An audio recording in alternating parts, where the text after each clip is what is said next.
Assalamualaikum warahmatullahi wabarakatuh. Selamat siang menjelang sore. Salam sejahtera bagi kita semua.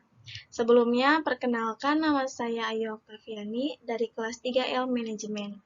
Maksud dan tujuan saya di sini ingin mempresentasikan tugas mata kuliah Bisnis Komunikasi dan Negosiasi. Kali ini saya ingin mengajak kalian semua melihat bagaimana pengaruh globalisasi. Sebelumnya, apakah benar jika globalisasi fenomena yang luas? Pengertian globalisasi secara umum yaitu hubungan antar masyarakat yang saling bergantung dalam hal budaya, ekonomi, dan interaksi tanpa mengenal batas negara atau geografis. Kemudian ada ciri-ciri globalisasi. Yang pertama yaitu perubahan konstelasi ruang dan waktu. Perkembangan barang-barang seperti telepon genggam atau handphone, televisi satelit, dan internet menunjukkan bahwa perkembangan komunikasi global terjadi demikian cepatnya. Sementara melalui pergerakan massa semacam turisme, memungkinkan kita merasakan banyak hal dari budaya yang berbeda. Yang kedua ada pasar dan produksi ekonomi di negara-negara yang berbeda menjadi saling bergantung sebagai akibat dari pertumbuhan perdagangan internasional, meningkatkan pengaruh perusahaan multinasional, dan dominasi organisasi semacam World Trade.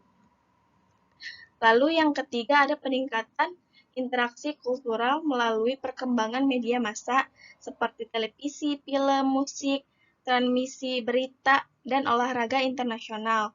Saat ini kita dapat mengonsumsi dan mengalami gagasan dan pengalaman baru mengenai hal-hal yang melintasi beraneka ragam budaya, misalnya dalam bidang mode cara berpakaian atau fashion, literatur, dan makanan.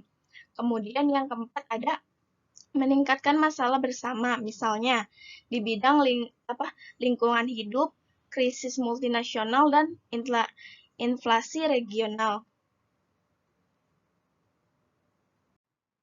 Kemudian, adapun respon masyarakat terhadap globalisasi.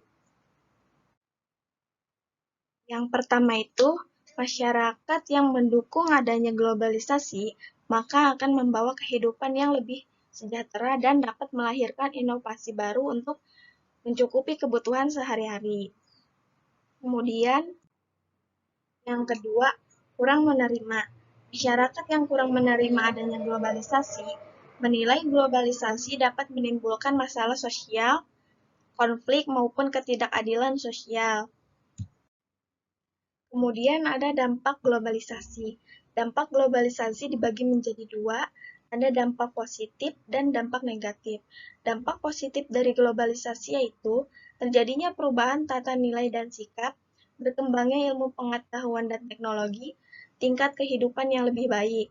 Sedangkan dampak negatif dari globalisasi yaitu pola hidup konsumtif, sikap individualistik, gaya hidup keberat-beratan, serta kesenjangan sosial. Yang terakhir ada pengaruh globalisasi. Yang pertama, bidang ekonomi. Globalisasi pada bidang ekonomi sangat berhubungan dengan pertumbuhan dan perkembangan perdagangan dan sistem perniagaan secara luas atau internasional, yang biasa dilakukan dengan cara ekspor dan impor.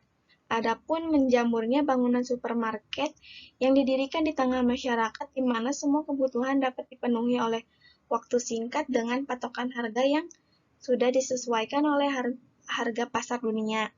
Kemudian adanya aktivitas ekspor dan impor di dalam negeri yang makin berkembang dan maju.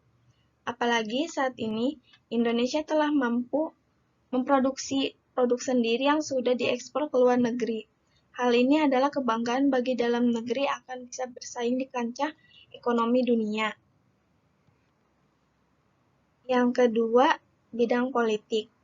Globalisasi pada bidang politik merupakan kebijakan negara yang telah ditetapkan secara tidak langsung dapat mempengaruhi kebijakan-kebijakan lain yang ada pada tingkat regional dan internasional tanpa hambatan apapun. Adanya organisasi dunia atau PBB yang menjadi wadah untuk saling bermusyawarah dalam menyelesaikan masalah yang sedang dihadapi negara-negara yang menjadi anggota PBB atau Perserikatan Bangsa-Bangsa. Kemudian dapat menyebabkan negara yang satu dengan negara yang lainnya saling mempererat tali persaudaraan lewat kerja dalam bidang politik yang saling menguntungkan. Sekian presentasi dari saya. Terima kasih atas perhatiannya. Wassalamualaikum warahmatullahi wabarakatuh.